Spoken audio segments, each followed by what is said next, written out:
Good morning students. આજે આપણે ધોરણ 3માં કલ્ચર વિષય ભણીશું, જેમાં પાઠ 5 કોરો કાચબો ભીનો ચાંદો.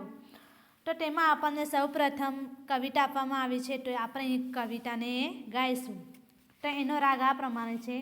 ટબરક ટબરક ટબરક કરતો ઘોરો મારો દોર્યો જાય, એક અવાજે ભાગે બિલ્લી ભલે વાઘની માસી થાય, ઊંચા જાડા હાથી ભાઈ સૂંઢ હલાવતા હાલ્યા જાય, લુચ્ચા લુચ્ચા શિયાર ભાઈ સૌને છેતરી ચાલ્યા જાય, સસલા ભાઈ છલાંગ મારી કૂદતા કૂદતા હાંફી જાય, કાચબા ભાઈ તો ધીમે ધીમે આગળ આગળ હાલ્યા જાય. તો બાળકો, આ કવિતામાં શું કહે છે કે દરેક પ્રાણીઓ ચાલે છે, બધા સાથે જાય છે. તો તેમાં ઘોડો કેવી રીતે જાય છે? ઘોડો ટબડક ટબડક કરીને જાય છે અને બિલાડી એક જ અવાજે ભાગી જાય છે, ભલે એ વાઘની માસી પણ કેમ ન હોય. પછી કહે છે ઊંચા જાડા હાથીભાઈ સૂંઢ હલાવતા હાલ્યા જાય. હાથીભાઈ કેવી રીતે ચાલે છે? કેવી રીતે ચાલે છે હાથીભાઈ? સૂંઢ હલાવીને ચાલે છે. ત્યારબાદ કહ્યું છે લુચ્ચા લુચ્ચા શિયારભાઈ સૌને છેતરી ચાલ્યા જાય. આપણે ઘણી બધી વાર્તાઓમાં જોઈએ છે, શિયારભાઈની વાર્તા હોય તો તેમાં શિયાર ખૂબ જ ચાલાક બતાવે છે. એટલે અહીં કહ્યું છે કે લુચ્ચા લુચ્ચા શિયારભાઈ સૌને છેતરી ચાલ્યા જાય. સસલાભાઈએ છલાંગ મારી કૂદતા કૂદતા હાંફી જાય. સસલું કેવી રીતે ચાલે છે? છલાંગ મારીને, અને કૂદી કૂદીને હાંફી જાય છે. કાચબાભાઈ તો ધીમે ધીમે આગળ આગળ હાલ્યા છે. કાચબાભાઈ ધીમે ધીમે આગળ આગળ ચાલે છે. અહીં આપણને એક નાની એવી વાર્તા આપી છે. એ વાર્તાનું નામ છે બેરંગ બન્યું રંગીન. તો શા માટે આવી રીતે કહ્યું છે બેરંગ બન્યું રંગીન? તો આપણે વાર્તાને વાંચીશું, એને સમજશું એટલે આપણને ખબર પડશે. અહીંયા આપ્યું છે ચોમાસું પૂરું થવા આવેલું. આરવના ઘરની આસપાસ કેટલાક પતંગિયા ઉડાઉડ કરતા હતા. જો અહીંયા ચોમાસું પૂરું થવા આવ્યું અને ત્યાં એક છોકરો છે, એનું નામ શું છે? આરવ. તો એના ઘરની આસપાસ કેટલાક પતંગિયા ઉડાઉડ કરતા હતા. તેમાં એક પતંગિયું સાવ જ રંગ વગરનું હતું. જો અહીંયા એક કલ્પના કરી છે કે બધા પતંગિયા ઉડતા હતા અને તેમાં એક પતંગિયું સાવ જ રંગ વગરનું હતું. આરવનું ધ્યાન તેના પર ગયું. તેને નજીકથી જોવા તે પાસે આવ્યું. બંનેની દોસ્તી થઈ ગઈ. આરવે તેના નવા મિત્રનું નામ પાડ્યું બેરંગ.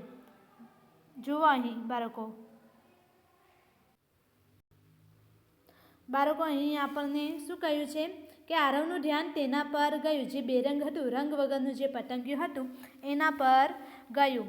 તો આરવ એના નજીક જાય છે અને એની સાથે દોસ્તી કરે છે અને તેની સાથે દોસ્તી પણ થઈ જાય છે. તો આરવે તેના નવા મિત્રનું નામ શું પાડ્યું? બેરંગ. હવે આરવ એની સાથે વાત કરે છે અને કહે છે, જુઓ, આરવ કહે, બેરંગ, હું તારું ચિત્ર બનાવું એમ પૂછે છે એને કે બેરંગ, હું તારું ચિત્ર બનાવું? પતંગિયાને પૂછે છે. બેરંગ શું કહે છે? ચોક્કસ. આરવ તો બેઠો કાગળ, પેન્સિલ અને મીણિયા રંગ લઈને. બેરંગ એને હા પાડી કે હા, બનાવ તું મારું ચિત્ર. એટલે આરવ શું લઈને આવે છે? કાગળ લાવે છે, પેન્સિલ લાવે છે અને મીણિયા રંગ પણ લાવે છે. તેને તો તદ્દન બેરંગ જેવું ચિત્ર દોરી કાઢ્યું. જુઓ અહીં શું કરે છે? જેવું પતંગિયું છે બેરંગ, તો એના જેવું સેમ એ ચિત્ર દોરી કાઢે છે. અને પછી બેરંગને પણ પોતાનું ચિત્ર ગમ્યું. એ હસ્યું. જુઓ, અને બતાવે છે બેરંગને. આરવ જે ચિત્ર દોરે છે એના જેવું જ સેમ બેરંગ જેવું. તો તે ફરી પાછો બેરંગને બતાવે છે અને તે બેરંગને પણ ગમે છે અને તે હસવા માંડે છે. આરવને મજા પડી ગઈ. તેને પૂછ્યું, બેરંગ, તારા ચિત્રમાં રંગ પૂરું? જુઓ અહીં શું કરે છે? આરવ એનું ચિત્ર તો દોર્યું, ફરી પાછું શું પૂછે છે કે બેરંગ, તારા ચિત્રમાં હું રંગ પૂરું? બેરંગ કહે, હા હા. બેરંગ શું કહે છે? હા, પૂરો ને. આરવે બેરંગના ચિત્રમાં રંગ પૂરવાના શરૂ કર્યા. આરવ પછી એ જે ચિત્ર દોરે છે બેરંગનું, તેમાં રંગ પણ પૂરે છે.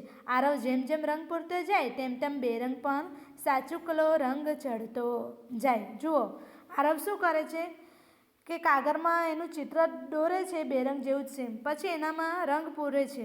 હવે રંગ પૂરે છે ને તો જેમ એ કાગળમાં રંગ પૂરે છે તેમ આ બેરંગ પર પણ રંગ છંટાતો જાય છે, એના પર પણ રંગ પૂરાતો જાય છે. બેરંગ તો ખુશ થઈ ગયું. તે કહે, જરા પાંખની કિનારી પર જાંબુરી રંગ કરી દે. શું કહે છે બેરંગ? એ ખુશ થઈ જાય છે, કારણ કે એ જે કાગળમાં રંગ પૂરે છે પતંગિયા પર, તેના પર રંગ જે પૂરે છે એવું જ સેમ બેરંગ પર પણ ચડી જાય છે એ રંગ, અને તે ખુશ થઈ જાય છે. પછી બેરંગ શું કહે છે કે જરાક પાંખની જે કિનારી છે તો તેના પર જાંબુરી રંગ કરી દે, અને આ વચ્ચેના ખાનામાં પીળો રંગ ભરી દે. અને આ રીતે થોડી વારમાં તો એ પતંગિયું રંગીન બની જાય છે.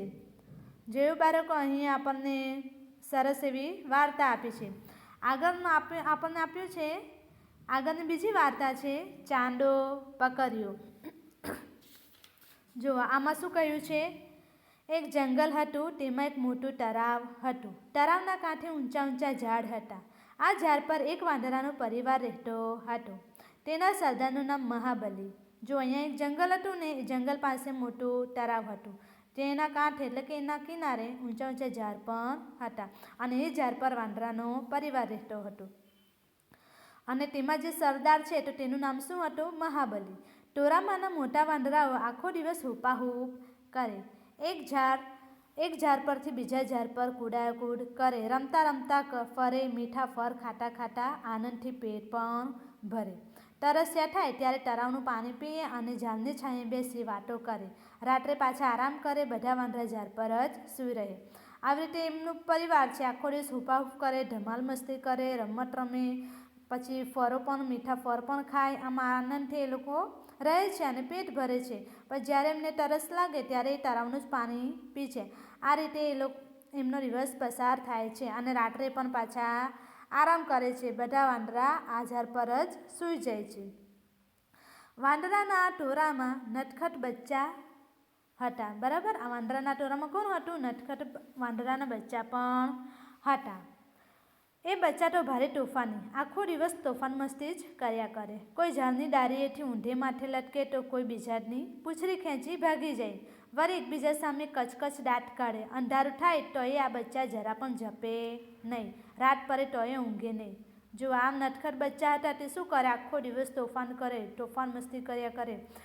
એક ઝાડની ડાળીએથી બીજા ઝાડ પર જાય, પછી ઊંધા માથે લટકે, બીજાની પૂંછડી ખેંચીને ભાગી જાય, કોઈની સામે એટલે કે એકબીજા સામે કચકચ દાંત કરે, દાંત બતાવે એમને.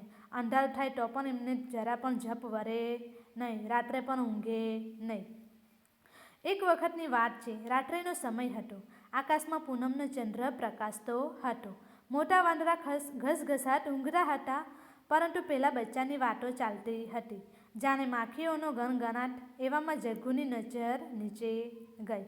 અરે આ શું? પાણીમાં ચાંદો! જગ્ગુને થયું, નક્કી ચાંદો પાણીમાં પડી ગયો છે. શું થાય છે કે એક વખતની વાત હતી. રાત્રિનો સમય હતો અને પૂનમનો ચંદ્ર પ્રકાશતો હતો. પૂનમનો ચંદ્ર એટલે આખો ગોળ હોય અને સફેદ હોય. એનો પડછાયો પણ પાણીમાં તેવો જ સેમ પડે, જાણે કે નદીમાં પણ બીજો ચંદ્ર હોય એવું લાગે છે. પછી આમાં શું થાય છે કે મોટા જે બધા વાંદરા હોય તે રાત્રે ઊંઘી જતા હોય, પરંતુ પેલા બચ્ચાઓ તો જાણે તોફાન મસ્તી જ કર્યા કરે. વાતો જેમની ચાલતી હતી, માખીઓની જેમ ગણગણાટ કરતા હતા. તો તેવામાં એક વાંદરો હતો, એનું નામ છે જગ્ગુ. એની નજર નીચે જાય છે બચ્ચામાં. એ શું કહે છે? અરે આ શું? પાણીમાં ચાંદો! જગ્ગુને થયું, નક્કી ચાંદો પાણીમાં પડી ગયો છે. આ બચ્ચામાં જે એક બચ્ચા છે તેમાં એક બચ્ચાનું નામ છે જગ્ગુ. તો એને શું થાય છે? નીચે જોઈએ છે તો કે પાણીમાં ચાંદો પડી ગયો લાગે છે. જગ્ગુએ હળવેથી બીજા બચ્ચાને કહ્યું, ફટાફટ આવો, અહીં જુઓ, ચાંદો તળાવમાં પડી ગયો છે. વાનર સેનાના બધા બચ્ચાએ ચૂપચાપ નીચે જોયું. તળાવના શાંત જળમાં ચંદ્રનું પ્રતિબિંબ દેખાતું હતું. બચ્ચા કહે, અરે આ તો ચાંદો જ પડી ગયો છે. ચીમ્પુ કહે, ના, આ ચાંદો નથી, આ તો સરસ મજાનું ફળ છે. મોન્ટી બોલ્યું, જે હોય તે. કેવું રૂપારું ચાંદો હોય કે ફળ, એને પાણીમાંથી બહાર તો કાઢો. ચીમ્પુ કહે, મહાબલી દાદાને જગાડીએ. હવે અહીંયા શું થાય છે? જો બચ્ચાના નામ આપ્યા છે, એકનું નામ જગ્ગુ છે, એકનું નામ ચીમ્પુ છે, એકનું નામ મોન્ટુ છે. તો આ રીતે એ લોકો વાત કરે છે. તો શું કહે છે, વાનર સેના બધા બચ્ચા નીચે ચૂપચાપ જોયા કરે છે અને જે ચંદ્રનું પ્રતિબિંબ દેખાતું હતું એને જોયા કરે છે. અને બચ્ચા કહે કે આ તો ચાંદ જ પડી ગયો છે. પરંતુ ચીંપુ શું કહે છે, ના, આ તો કોઈ સરસ મજાનું ફર જ છે, કેટલું સરસ છે, એમ આ રીતે વાત કરે છે. કેમ કે હવે એ ચાંદો, મોન્ટી શું કહે છે કે હવે તે ચાંદો હોય કે ફર, આપણે તો તેને પાણીમાંથી બહાર જ કાઢવાનું છે. તો ચીંપુ શું કહે છે, આપણે મહાબલી દાદાને જગાડીએ. કોણ છે, સરદાર છે, પણ તેને પાણીમાંથી કાઢવું કઈ રીતે? સૌ ઘડીભર વિચારમાં પડી ગયા. એટલામાં મિકી બોલ્યું, મને એક સરસ યુક્તિ સૂઝે છે, એમાં આપણાથી જ કામ થઈ જાય તેવું છે. મોટેરાઓને જગાડવાની કોઈ જ જરૂર નથી. બધા બોલી પડ્યા, જલ્દી બોલ, શું કરીએ? મિકી બોલ્યું, જગ્ગુ ઝાડની ડાળી પકડીને લટકશે, ચીંપુ તેની પૂંછડી પકડીને લટકશે, મોન્ટી ચીંપુની પૂંછડી પકડીને લટકશે. હવે આમાં શું થાય છે, એમાંથી પાણીમાંથી કાઢવું કઈ રીતે, આવું બધું વિચારે છે આ બચ્ચાઓ. પરંતુ તે એટલામાં શું કહે છે, મિકી બોલે છે. હવે એક નવું બચ્ચું છે, તેનું નામ છે મિકી. તો તે શું એક યુક્તિ સૂઝે છે. એ શું કહે છે કે આપણે કોઈને જગાડવાની જરૂર નથી, આપણાથી જ કામ થઈ જાય તેવું છે. એટલે બધા એક પ્લાન બનાવે છે. તો મિકી કહે છે કે જગ્ગુ ઝાડની ડાળીને પકડીને લટકશે, ચીંપુ તેની પૂંછડી પકડશે અને મોન્ટુ ચીંપુની પૂંછડી પકડશે. પોતાની ડોક ચારે બાજુ ફેરવી ટટ્ટાર થતા થતા મિકીએ કહ્યું, હું બહાદુર મિકી આ મોન્ટીની પૂંછડી પકડી છેક પાણી સુધી પહોંચી જઈશ ને ફટાક કરતો ચાંદાને પકડીને બહાર કાઢી લઈશ. બધાને આ ઉપાય ખૂબ જ ગમી ગયો. જગ્ગુ અને મોન્ટી બોલ્યા, વાહ, કેવી મજા પડશે, કામ પણ થશે અને ગમ્મત પણ થશે. જો અહીંયા શું કહે છે કે પોતાની ડોક ચારે બાજુ ફેરવી ટટ્ટાર થતા થતા મિકીએ કહ્યું, હું બહાદુર મિકી આ મોન્ટીની પૂંછડી પકડી લઈશ અને પાણી સુધી પહોંચીને ફટાક જઈને ચાંદો પકડીને બહાર કાઢી લઈશ. બધાને આ ઉપાય ખૂબ જ ગમી ગયો અને જગ્ગુ અને મોન્ટી શું કહે છે, વાહ, કેવી મજા પડશે, કામ પણ થશે અને ગમ્મત પણ થશે. યોજના નક્કી થઈ. આયોજન મુજબ જગ્ગુએ ઝાડની ડાળી, ચીંપુએ જગ્ગુની પૂંછડી, મોન્ટુએ ચીંપુની પૂંછડી અને મિકીએ મોન્ટીની પૂંછડી પકડી લીધી. મિકી પાણી સુધી પહોંચ્યું. તેને ચાંદાને પકડવા એક હાથ પાણીમાં નાખ્યો. પણ આ શું? પાણીમાં દેખાતો હતો તે ચાંદો આમ તેમ ડગુમગુ ડોલતો ડોલતો પાણીમાં વિખરાઈ ગયો. ચાંદાના તો બંગડી જેવા ટુકડા થઈ ગયા. હવે શું કરવું? જુઓ અહીં બાળકો, એ લોકો એમને જે આયોજન બનાવે છે એ રીતે એકબીજાની પૂંછડી પકડે છે. પરંતુ જેવો મિકી પાણીમાં હાથ નાખે છે તો એવું શું થાય છે, એ વિચારવા માંડે છે. કારણ કે આપણે પાણીમાં હાથ નાખીએ એટલે પાણી હલે અને જે આપણને જે અંદર પડછાયા પડે તે કેવું બધું હલતું દેખાય છે. એટલે શું કહે છે કે ચાંદો આમ તેમ ડગુમગુ ડોલતો ડોલતો પાણીમાં વિખરાઈ ગયો. ચાંદાના તો જાણે બંગડી જેવા ટુકડા થઈ ગયા. હવે શું કરવું?